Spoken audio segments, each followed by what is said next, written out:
Welcome to the Homeschool Counseling Network podcast, brought to you by the homeschoolcounselingnetwork.com, a website devoted to connecting homeschooling families with free resources in the areas of academic advising, counseling, testing, therapy, and tutoring to inspire, inform, and improve lives. In this podcast series, we chat with professionals in education, mental health, professional coaching, and therapy to help families on their home education journey. Hello, everyone, and welcome to our show. My name is Kimberly Bennett, and I am your host. If you're new here, welcome. Thanks for giving us a listen. A little bit about me. I am a licensed professional counselor of over 20 years, and I have been a homeschooling mom for 5 of those years. I am also an advocate for mental health and homeschooling children with learning differences. For more of my story and background, feel free to listen to episode 1 or check out my website at thehomeschoolcounselingnetwork.com. Disclaimer. While I am a licensed mental health professional, the content in this podcast is for informational purposes only and should not be considered educational, medical, mental health, or therapy advice. This podcast is not intended to replace professional medical advice. The views expressed in this podcast may not be those of the host or the management. The presenter is simply presenting their views and welcomes any comments, suggestions, or correction of errors. We have today in studio back with us Dalia, the chicken lady, Monterroso, who is from Let's All Keep Chickens. We discussed that book, Let's All Keep Chickens, on our other podcast, the Shelf Indulgence Book Chats. And she taught us so many things about life lessons and homeschooling lessons and, well, taking care of ourselves, self-care lessons, if you will, all through giving care to chickens and taking care of ourselves.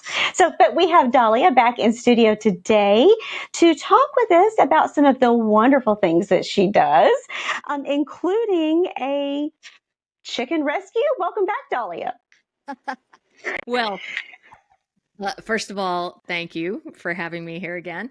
I use that word rescue very carefully because I do have rescues in my flock, but I don't. It's not like I'm running a chicken rescue, and I can't just because a lot of people are like, hey, I want to send you my chickens. I can't do that, especially right now. My flock is closed right now for a little while. I have had some issues, like sometimes, and this is natural when you're taking in chickens from a lot of different places. Sometimes disease happens. And so I have had some issues with disease. So right now I'm not taking any new chickens, but not every one of my chickens is a rescue. I do have funny special needs chickens. I've got a special needs, needs ducks. I have chickens that, I got this one chicken recently that a friend of mine had gone to a show because, believe it or not, there are chicken shows. It's like, there's cat and dog, shows. There are chicken shows. And sometimes people sell chickens at these shows. So it was the last day of the show. It was the last day of selling chickens. And there was one chicken in a cage that nobody bought. This is big white chicken. And guess what? It's in my yard. So that, I'm happy for that chicken. I'm sorry? I'm happy for that chicken. Yes, especially it's because she's a meat chicken. She's not a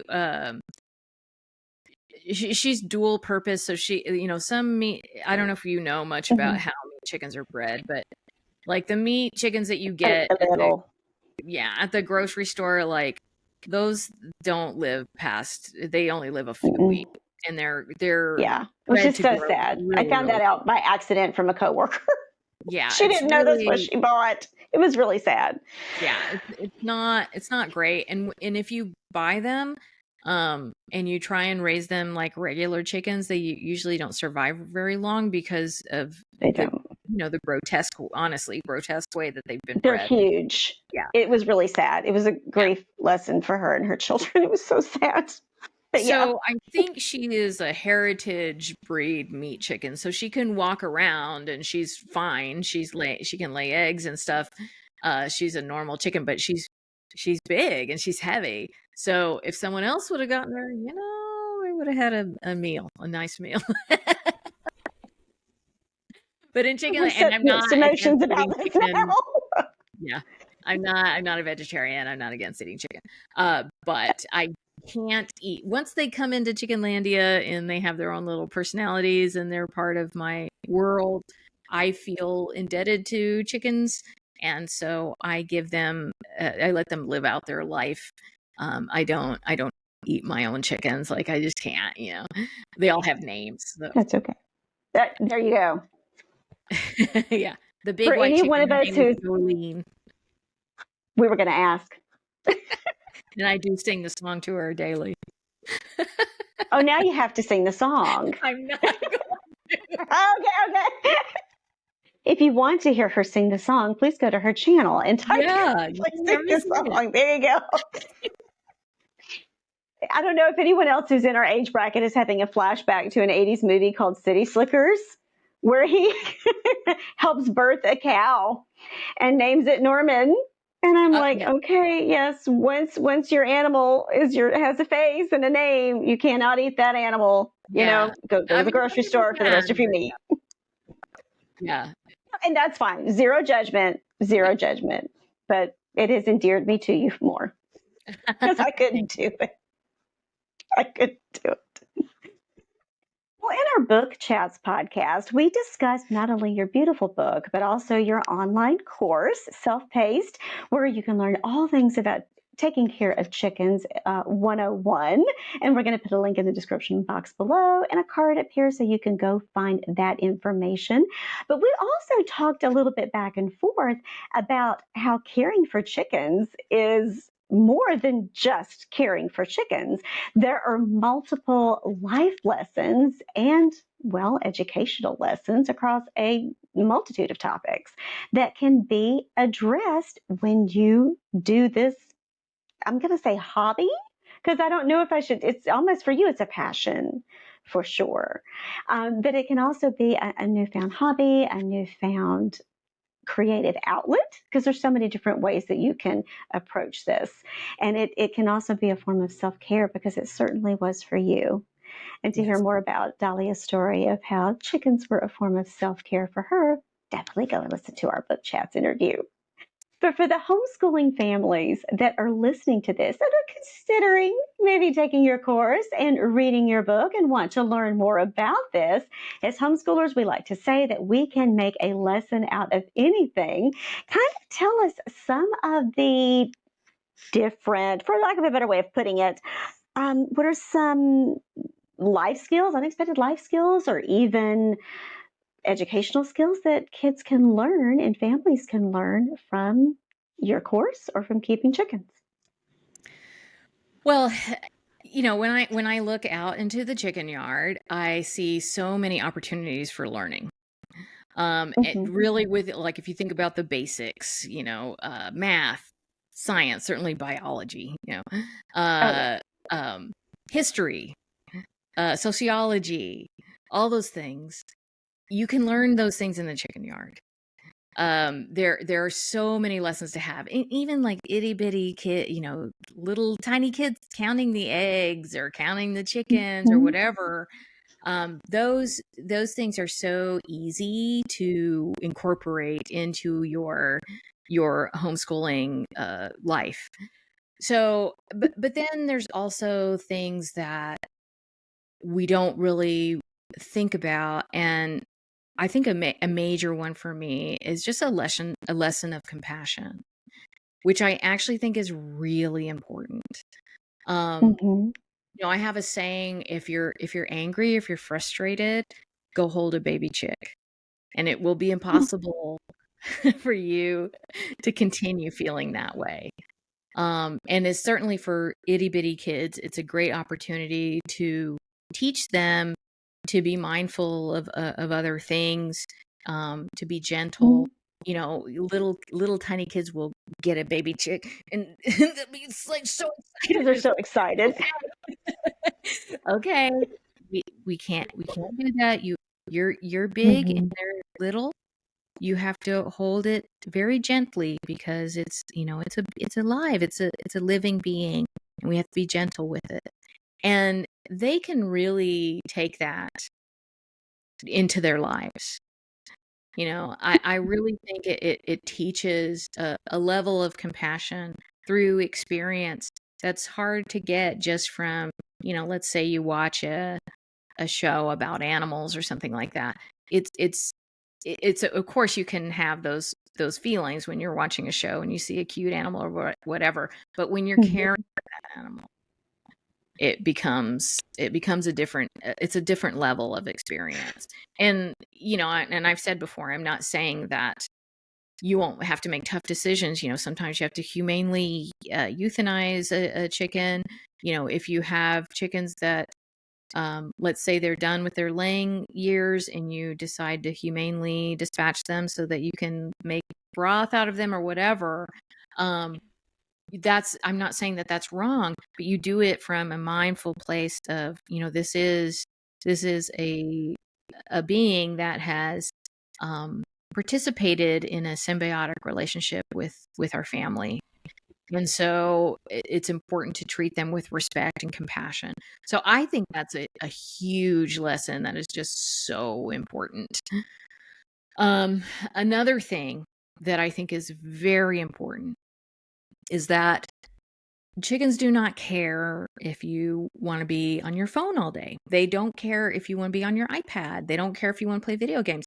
They don't care if you don't feel good. They need to eat, and they need water, and they need air. And so no matter what, you have to go and take care of them, right? And certainly children can be part of that experience. And for me, you know, as someone that has had, you know, I've had some chronic health stuff. We talked about postpartum depression in the podcast. That daily ritual of going outside, connecting with nature, you know, caring for something beyond myself, that was so important to kind of keep me level-headed and de-stressed and just give me those moments of peace. It's almost like, you know, it's like a daily meditation that you can have where you go outside and you're among the chickens, and it's very peaceful to be among the chickens usually, unless you have one that's for treats, you know, or a rooster that's going after you or whatever. It doesn't listen to book chats to hear that story. My childhood rooster fear.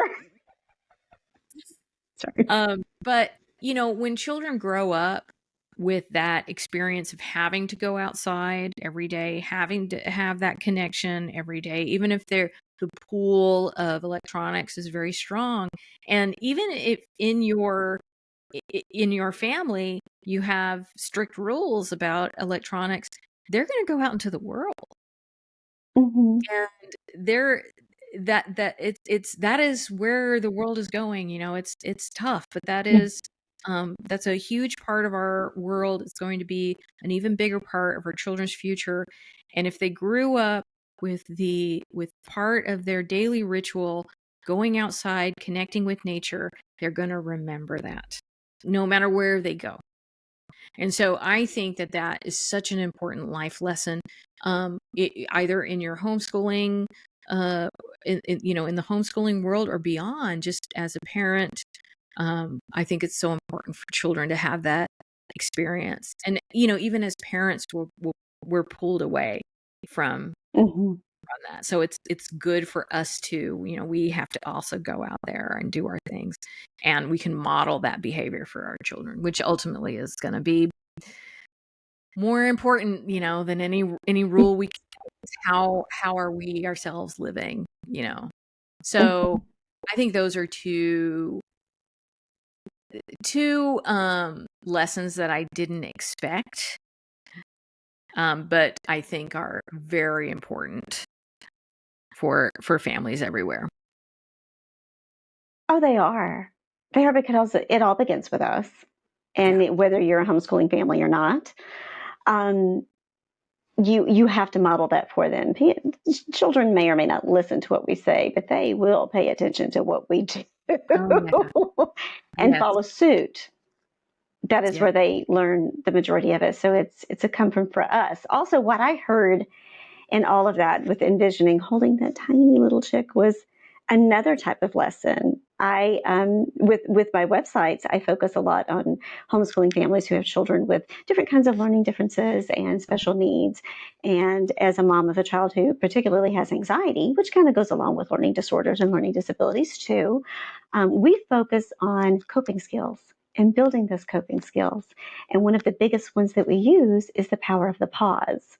We're so busy everywhere, whether it's through electronics, because information is like this to us all the time, or we're getting to that next lesson, or lately in our life it's swim. That's what we're doing as I'm mom's taxi with 4 practices a week going everywhere. We forget how to slow down. And if you make that ritual, meditation, routine as a part of your day, you're going to go out there and teach your children the importance of rest, the importance of self-care, of teaching from rest, of learning from rest, of slowing down and taking that minute to pause. And that's powerful, not just as a life skill for a coping skill to buffer you against stress, but it's for children who struggle with emotional regulation. That's where I'm going with this. Yeah. And it gives them a moment to completely disconnect from, believe it or not, you have to take a minute to kind of put a kibosh on your feelings, because feelings are fleeting. They're kind of like clouds floating by, give them a minute and they'll change. Yeah. But in order to allow that moment for that feeling to pass, you have to kind of do something to distract yourself for a minute. Yeah. Go hold a Yeah. baby chick. Go care for your chicken. Go get in nature for just a minute. And that's going to help teach your kids some emotional regulation, to just pause for just a minute. Yes. Yes. So math, history, you talked about earlier in our book chats, from culture. There's so many different lessons that I think homeschool families can pull from, unexpected lessons, as you mentioned, from yours, and with me just thinking of what I would do if I kept chickens, of helping teach my child emotional Still regulation. working on it. Probably not gonna.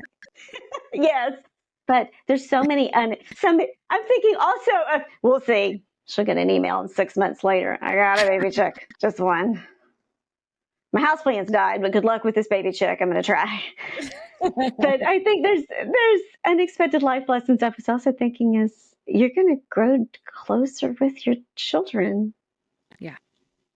You're going to grow closer as a family unit too. And I'll bet you've experienced that.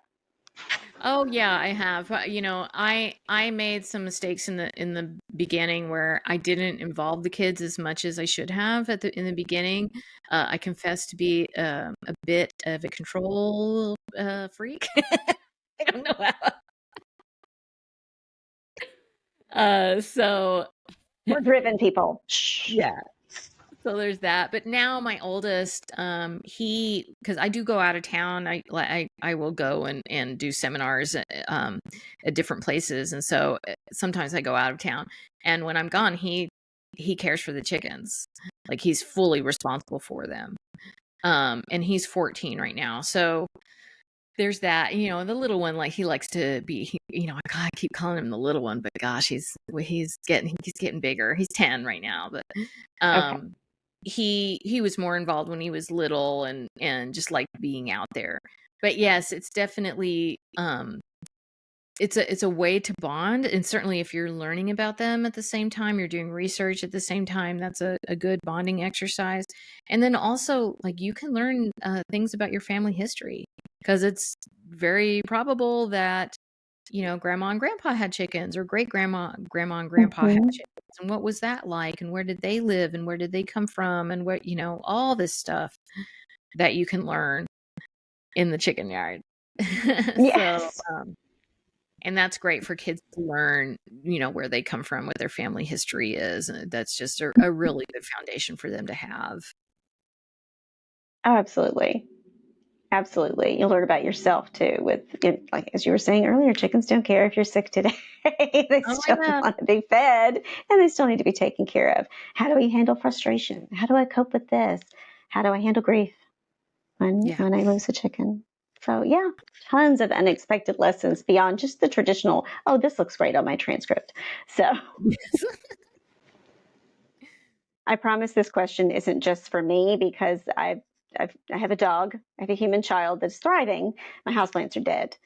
But for homeschooling families who have seen your channel and who have read your book and who are interested in getting involved in chicken keeping for the first time and might even want to do this as a family, like as a family activity, maybe even as a class for themselves, what piece of advice would you give to them for the newbies or that are out there that about kind of integrating chickens into their curriculum?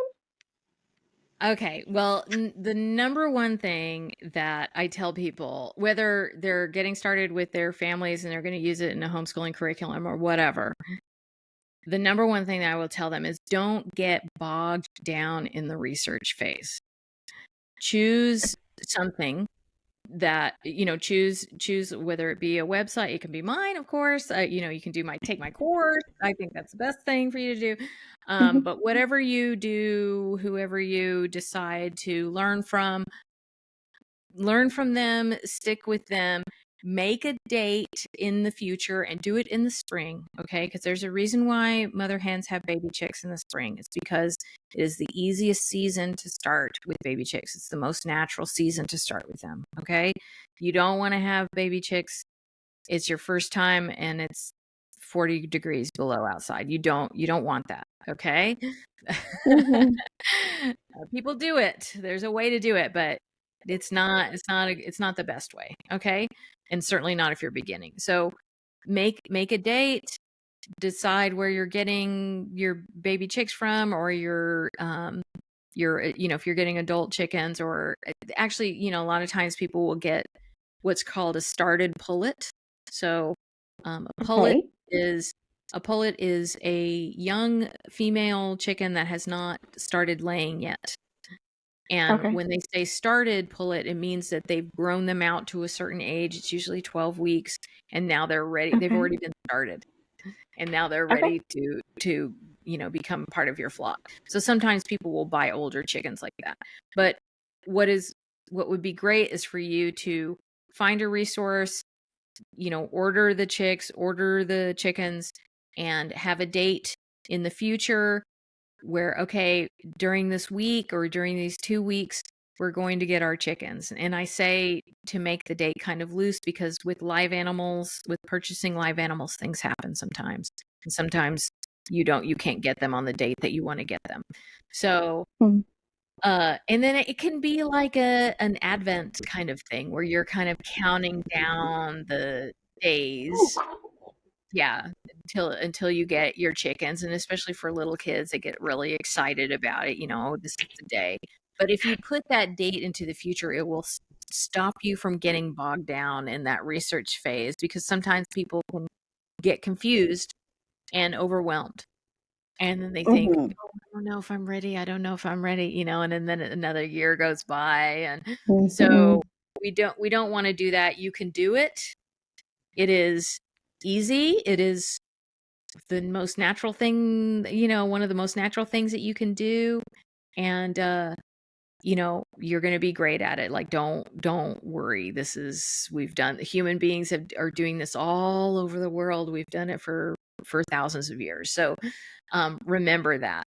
As far as like working it into your curriculum, I mean, it's once you start, it's going to become so natural to you how you can work it in. And really, we just talked about like so Mm-hmm. many opportunities to work it in. Yes. But the number one thing I would say, if you don't use it for anything else, use it as a way to reset the day. because I know as homeschooling parents, Oh, we need that sometimes where it's just like, oh my gosh, we're not getting anywhere. We're butting heads. This kid can't learn from me. I can't teach this kid. I'm frustrated. That's really where I feel like I failed in my homeschooling journey. I didn't think to just say, okay, just let go. And we're going to go outside. We're going to go out with the chickens. And then you can work in that lesson outside, think let it creatively. happen organically. Yeah. Yeah. Yeah. So, or just go outside and feed the chickens some treats and be happy and Yes. get that reset in. It's just so important when you're doing homeschool, and especially if you have a child that is strong-willed. I know my son is a lot like me. I Did thought, you give birth to yourself "He's like too? I'm all, oh, there I am. Yep, boy. Like, okay. Um, All parents give us karma. One day you are going to have one just like you. I still remember those words. They're true. I'm like, oh, there I am. I will say to my husband, I don't know how you live with two of us. He's like, me either. But as you were saying, yes, for strong-willed children. yeah, it's great. It's great. They can Mhm. go out there and just reset. Everybody can reset. So that really is a fantastic tool. I can see that. And we are always looking for tools to put in our toolbox, a way to work smarter, not harder. And that's a lesson I'm still learning as a homeschool mom. I learn it again every year. I've gotten better as my 5th year in it. And then the coursework gets harder too. So I'm like, and here we go again. But it's the importance of building in those breaks. So make your chicken keeping, if you want to integrate it into your curriculum, sure. Yes, great, wonderful. But let it be from an aspect of fun. Let it be from an aspect of bonding. Let it be from teaching from rest and learning from rest. Let this be the reward of, okay, now we're going to go outside and do this and reset and take this break. And I think those are most often the times when our children and ourselves, us too, Yeah. we learn far more and far better when we do it that way than when we try to force the issue, especially Yes. with our strong-willed children. Yes. Our Or if you're a leaders, thank strong-willed you, our parent. future leaders. Yes, that's what I used to say about my son. I used to say, look, I know you're going to rule the world someday, but can you just tie your shoes? Can you please just tie your shoes? Yes. Just I'm asking nicely. I'm begging, please. In the meantime, yes, you will either, be a future CEO or, have a coup of a small country, that you will then lead. It'll be a cute coup, but it'll be a coup nonetheless. But would you Well, please just just put give it on a your coup. shoes? Yeah, exactly. Get your coop to avoid your coup with your homeschool child. That's a blog post. You need to make that into a blog. I'll probably make that into, that will probably be the title of this. Thank you. You're Yes, welcome. teach and learn from rest. It doesn't have to be as hard as you Yeah. think it is. You know more than you think you do. Yeah. And you're still going to keep learning more. And that's okay. Let your kids see you make mistakes with it. Let them make mistakes with it and then learn from it. Yeah. And that's okay. That's okay. Yeah. So, Miss Dalia, President of Chickenlandia, where can listeners or viewers, for those who are watching, where can people find you? What have you got coming up? What's going on in your world in Chickenlandia? Well, something's always going on in Chickenlandia, but I think, my biggest platform is my YouTube channel. So, Welcome to Chickenlandia is the name of my YouTube channel. And then, of course, there's my podcast, Bach Talk, TAWK, BAWK, TAWK.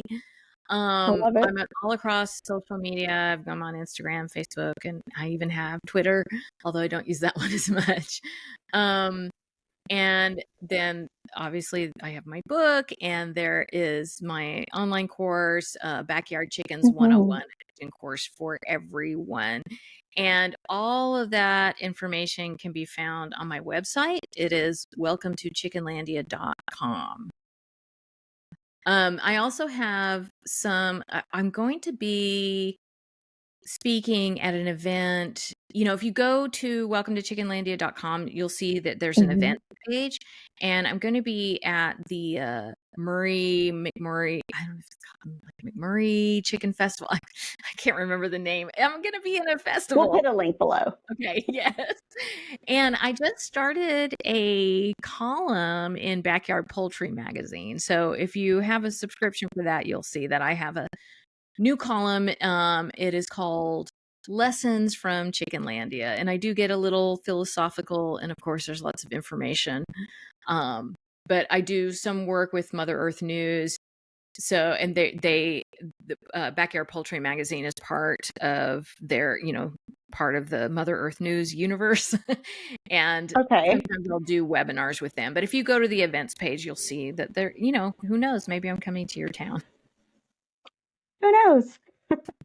And you might just get a chance to meet Dalia in person. But until then, we'll have some links below where you can check out her course. If you want to do this as a family, it is self-paced. You can take it at your own. You could take it with, it is for all ages of the family. You said, I believe earlier in our other podcast that at least ages probably 12 to 14 and up could probably even do it independently. Yeah, depending on their learning level. Yep. Yes, depending on their learning level. But parents, you can purchase this course and you can do it as a family. Just for fun, but it also helps you kind of not fall down that rabbit hole of YouTube where you go and look at one video and then before you know it, it's the end of the day and you're like, oh, what did we learn? What did we learn? But that way, it's a little bit more organized. It's all of Dalia's information in one place where she has done the legwork for you, and make it. And it's very affordable. Actually, we'll put some link to your courses below because it's very affordable, especially when what homeschool curriculum costs. It's no joke. At least ours. What we chose to go with, it's no joke. But it's very affordable. And for her book, we'll put some links to that below as well. The Homeschool Counseling Network recognizes the comfort of having a community. We offer the Homeschool Counseling Network Public Resource Sharing Group, a public group on Facebook where individuals, organizations, families, and professionals are welcome to openly share information and resources. Looking to learn from a particular specialist or educator in one of these fields? Reach out and let us know. You can send us your comments and questions to Kimberly Bennett, LPC, at outlook.com, or by commenting in the public Facebook group.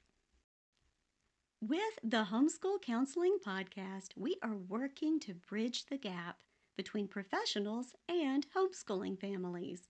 Are you searching for a professional in your area to help support your family on your homeschooling journey? Visit our website at www.homeschoolcounselingnetwork.com.